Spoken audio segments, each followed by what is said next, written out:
Welcome to Zion Kingdom. You are about to embark on a journey of self-discovery and growth. Remember, success is not a destination, but a journey. It is the culmination of small victories that lead to great achievements. As you pursue your goals, you will face challenges and obstacles that may seem insurmountable. But don't give up.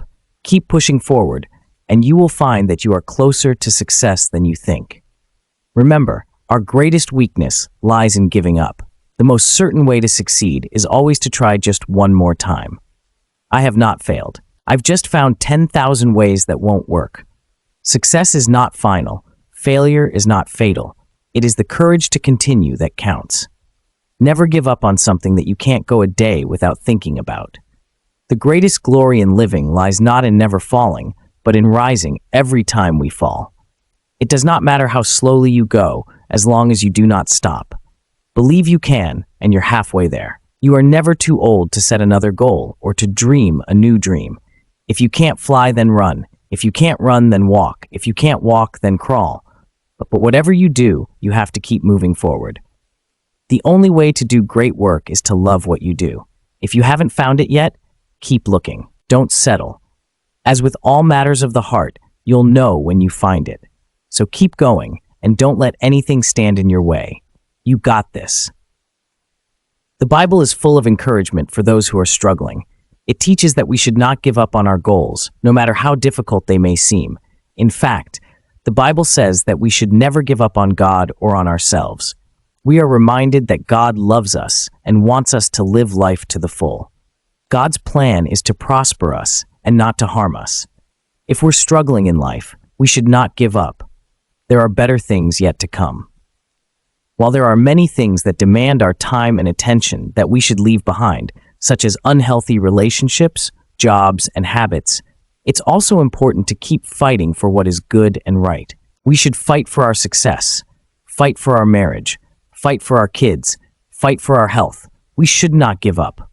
We are not alone, and we are in the hands of God. He will provide us with strength when we need it. We should not become weary in doing good, for at the proper time we will reap a harvest if we do not give up. We should take courage and not let our hands be weak, for our work shall be rewarded. We should always pray and not give up. With man, this is impossible, but with God, all things are possible. We know that in all things God works for the good of those who love him, who have been called according to his purpose. We should ask, and it will be given to us. Seek, and we will find. Knock, and the door will be opened to us. For no word from God will ever fail. The Lord says, "So do not fear, for I am with you.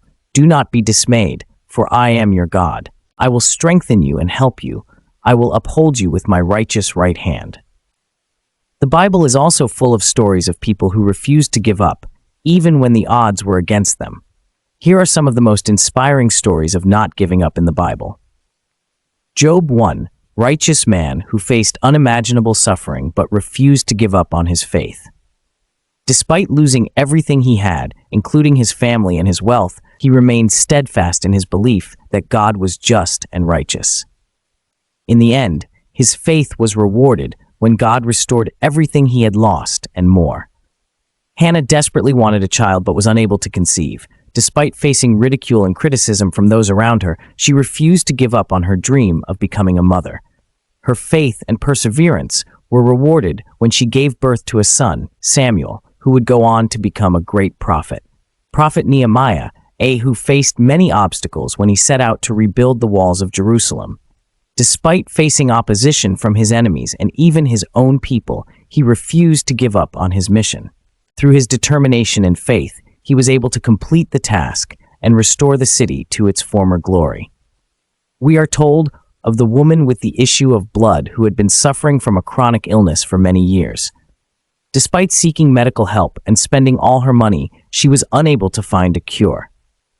However, she refused to give up hope and believed that Jesus could heal her. Through her faith and determination, she was able to touch the hem of Jesus' garment and was instantly healed. A young man by the name Joseph faced many trials and tribulations throughout his life. He was sold into slavery by his own brothers, falsely accused of a crime, and thrown into prison. Despite all of this, he refused to give up on his faith and his dreams. Through his perseverance and determination, he was able to rise to a position of power in Egypt and save his family from famine. Apostle Paul faced many challenges in his life as a Christian missionary. He was beaten, imprisoned, and stoned, but he refused to give up on his mission. Through his faith and determination, he was able to spread the gospel throughout the world and inspire countless others to follow in his footsteps.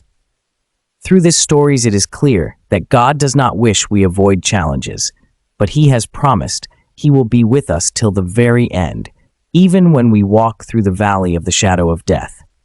Let us not be afraid of doing what is right, even when the task is difficult or dangerous. God promises he will never leave nor forsake us. Now let us reflect in the modern times. We witness profound leaders and role models who have left a desirable mark to humanity. Joni Eareckson Tada is an evangelical Christian author, radio host, artist, and founder of Joni and Friends, an organization accelerating Christian ministry in the disability community. She was born on October 15, 1949, in Baltimore, Maryland, the youngest of 4 daughters, to John and Lindy Eareckson. Her father participated in the 1932 Summer Olympics as an alternate for the United States wrestling team and was honored as a distinguished member of the National Wrestling Hall of Fame and Museum in 1996. On July 30, 1967, when she was 17 years old, Joni dove into the Chesapeake Bay after misjudging the shallowness of the water. She had a fracture between the 4th and 5th cervical vertebrae and became a quadriplegic or tetraplegic, paralyzed from the shoulders down. During Joni's 2 years of rehabilitation, according to her autobiography, Joni, she experienced anger, depression, suicidal thoughts, and religious doubts. However, during occupational therapy, she learned to paint with a brush between her teeth and began selling her artwork. She also writes this way, although for most writing tasks, she relies on voice recognition software. To date, she has written over 40 books, recorded several musical albums, and starred in an autobiographical movie of her life, and is an advocate for people with disabilities. Joni founded Joni and Friends in 1979, an organization to accelerate Christian ministry in the disability community throughout the world. The longest-running program is Joni and Friends Radio, a 5-minute radio program begun in 1982. It now runs 4 minutes in length and can be heard each weekday on over 1,000 broadcast outlets. Joni's story is one of resilience, faith, and hope. Despite the challenges she faced, she never gave up and instead used her experiences to inspire others.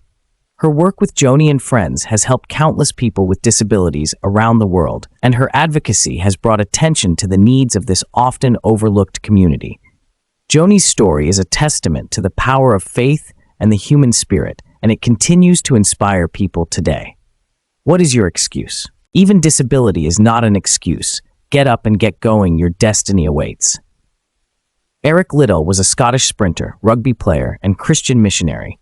He was born on January 16, 1902, in Tientsin, China, to Scottish missionary parents. Liddell was an outstanding athlete, earning the Blackheath Cup as the best athlete of his year and playing for the first at WAM and the first XV by the age of 15, later becoming captain of both the cricket and rugby union teams. Liddell's most significant athletic achievement was winning the gold medal in the 400 meters at the 1924 Summer Olympics in Paris. However, he refused to run in the heats for his favored 100 meters because they were held on a Sunday. Instead, he competed in the 400 meters held on a weekday, a race that he won. After the Olympics, Liddell returned to China to serve as a missionary teacher. He taught science and sports at the Anglo-Chinese College in Tientsin. In 1941, Liddell was interned by the Japanese in a civilian internment camp in Weixian, China. Despite the harsh conditions, he continued to serve as a teacher and mentor to the other prisoners. Liddell's faith was the driving force behind his life and work. He once said, "I believe God made me for a purpose, but he also made me fast, and when I run, I feel his pleasure." Liddell's story is one of character, principles, and discipline.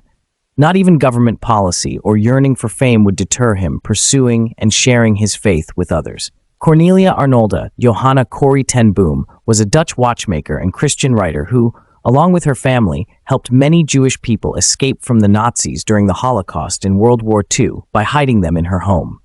She was born on April 15, 1892, in Haarlem, Netherlands, the youngest child of Casper ten Boom, a jeweler and watchmaker, and Cornelia Johanna Arnolda Luyting.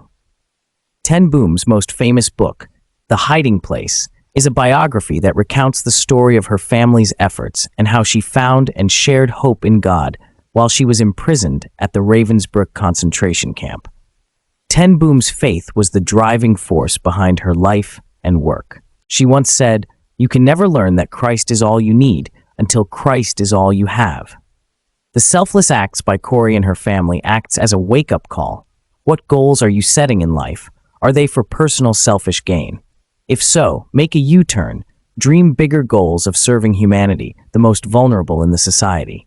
William Wilberforce, 1759 to 1833, was an English politician, philanthropist, and a leader of the movement to abolish the slave trade. He was born in Kingston upon Hull, Yorkshire, England, on August 24, 1759. He began his political career in 1780 and became an independent member of Parliament, MP, for Yorkshire, 1784 to 1812. In 1785, he underwent a conversion experience and became an evangelical Christian, which resulted in major changes to his lifestyle and a lifelong concern for reform.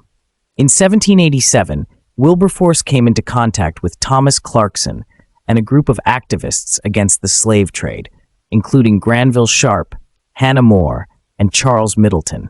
They persuaded Wilberforce to take on the cause of abolition, and he became a leading English abolitionist. He headed the parliamentary campaign against the British slave trade for 20 years until the passage of the Slave Trade Act of 1807. Wilberforce was convinced of the importance of religion, morality, and education. He championed causes and campaigns such as the Society for the Suppression of Vice, British missionary work in India, the creation of a free colony in Sierra Leone, the foundation of the Church Mission Society, and the Society for the Prevention of Cruelty to Animals. In later years, Wilberforce supported the campaign for the complete abolition of slavery and continued his involvement after 1826, when he resigned from Parliament because of his failing health. That campaign led to the Slavery Abolition Act 1833, which abolished slavery in most of the British Empire. Wilberforce died just 3 days after hearing that the passage of the Act through Parliament was assured. He was buried in Westminster Abbey, close to his friend William Pitt the Younger. Clive Staples Lewis, 1898 to 1963, was a British writer, literary scholar, and Anglican lay theologian. He is best known for his works of fiction, including the Chronicles of Narnia series, the Screwtape Letters, and the Space Trilogy. Lewis was a close friend of J.R.R. Tolkien, author of The Lord of the Rings. Both men served on the English faculty at Oxford University and were active in the informal Oxford literary group known as the Inklings. Lewis's faith profoundly affected his work, and his wartime radio broadcasts on the subject of Christianity brought him wide acclaim. Lewis wrote more than 30 books, which have been translated into more than 30 languages and have sold millions of copies. C.S. Lewis was a man of great faith and resilience. He faced many challenges throughout his life, including the loss of his mother at a young age, his service in World War I, and his struggle with depression. However, he never gave up on his faith or his writing. In fact, his faith was a source of strength for him, and he often wrote about it in his works. Lewis's conversion to Christianity in his 30s was a turning point in his life, and he became a prominent Christian apologist and writer. He believed that Christianity was the only true religion and that it provided answers to life's most profound questions. His writings on Christianity, including Mere Christianity and The Problem of Pain, have helped many people find faith and hope in difficult times. George Washington Carver, 1860s to 1943, was an American agricultural scientist and inventor who developed hundreds of products using peanuts, sweet potatoes, and soybeans. Born into slavery, Carver faced numerous challenges throughout his life, including poverty, discrimination, and limited access to education. However, he never gave up on his dreams and worked tirelessly to achieve his goals. Carver's interest in plants began at a young age, and and he became known as the plant doctor for his ability to improve the health of gardens, fields, and orchards. He went on to study botany and agriculture, earning a master's degree in agricultural science from Iowa State University. Carver's research focused on developing new uses for crops such as peanuts and sweet potatoes, which helped to revolutionize the agricultural economy of the South. Carver's faith was a significant influence on his life and work. He was a devout Christian who believed that his scientific work was a way of serving God and helping others. Carver's faith gave him the strength and resilience to overcome the many obstacles he faced throughout his life. He believed that science and education could help to improve the lives of impoverished farmers in the South. Carver's innovations during World War I and his commitment to advancing society through science and education left a lasting impression. Desmond Thomas Doss, 1919 to 2006, was a United States Army corporal who served as a combat medic with an infantry company in World War II. He was a devout Seventh-day Adventist who refused to carry a weapon into combat because of his personal beliefs against killing. Despite facing numerous obstacles and ridicule from his fellow soldiers, he remained steadfast in his convictions and worked tirelessly to save the lives of his comrades. Doss was twice awarded the Bronze Star Medal for actions on Guam and in the Philippines. He further distinguished himself in the Battle of Okinawa by saving an estimated 75 men, acting on his own, becoming the only conscientious objector to receive the Medal of Honor for this and other actions. Doss's faith was a significant influence on his life and work. He believed that his scientific work was a way of serving God and helping others.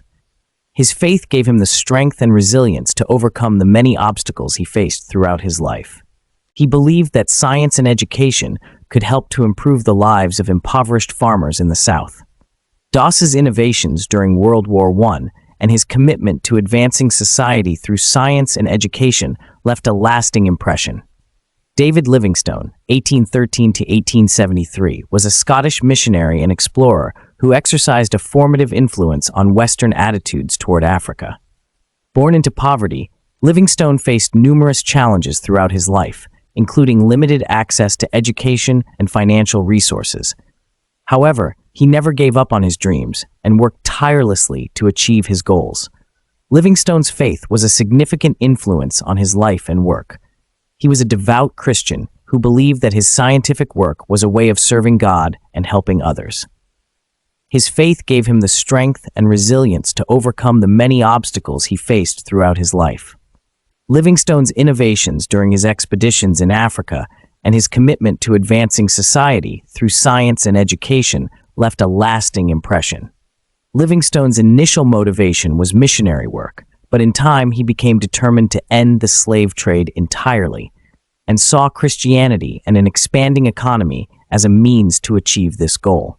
Livingstone's fame as an explorer and his obsession with learning the sources of the Nile River was founded on the belief that if he could solve that age-old mystery, his fame would give him the influence to end the East African Arab-Swahili slave trade.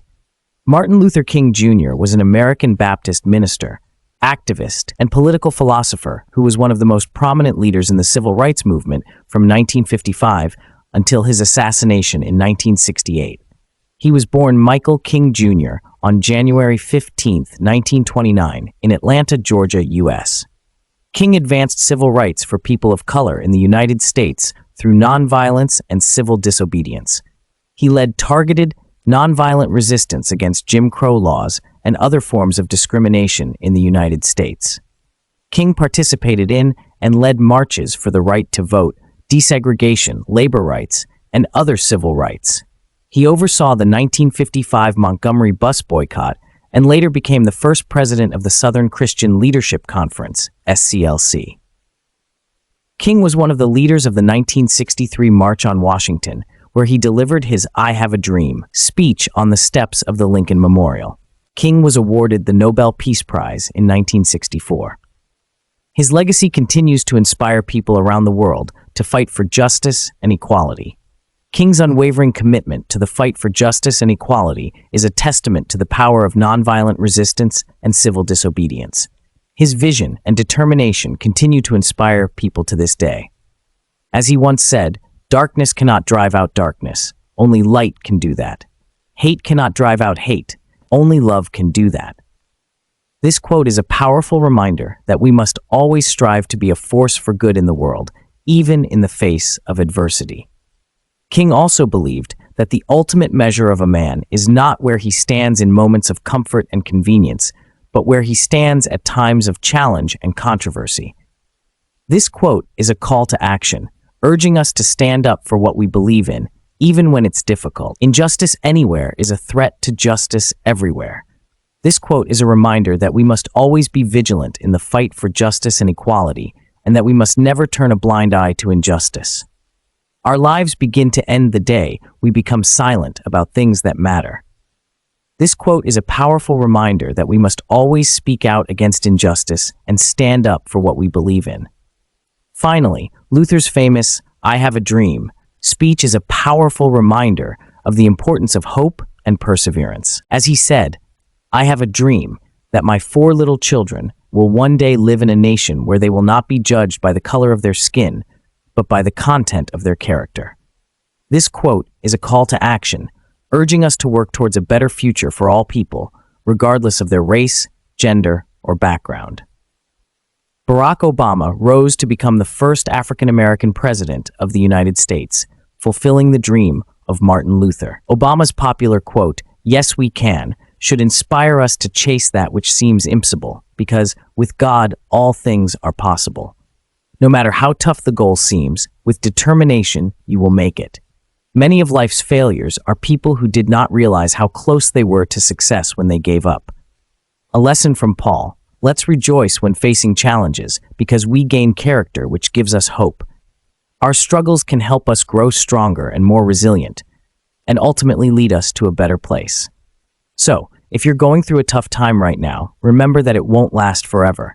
Keep pushing forward and know that you have the strength to overcome any obstacle. There is so much potential in you. Ask me how. God is with you, He who can do immeasurably more than all you ask or imagine, according to His power that is at work within you. It doesn't matter how much you have fallen. It is time for you to stand up, shake your dust off, and get going. Your God goes before you. Please remember to subscribe to Zion Kingdom. Share this Christian motivation video with your friends and family for others to be inspired too. Leave a comment of what you think of this video. Until next time, remember you have all it takes to achieve whatever you desire in life within God's will. Blessed pursuits.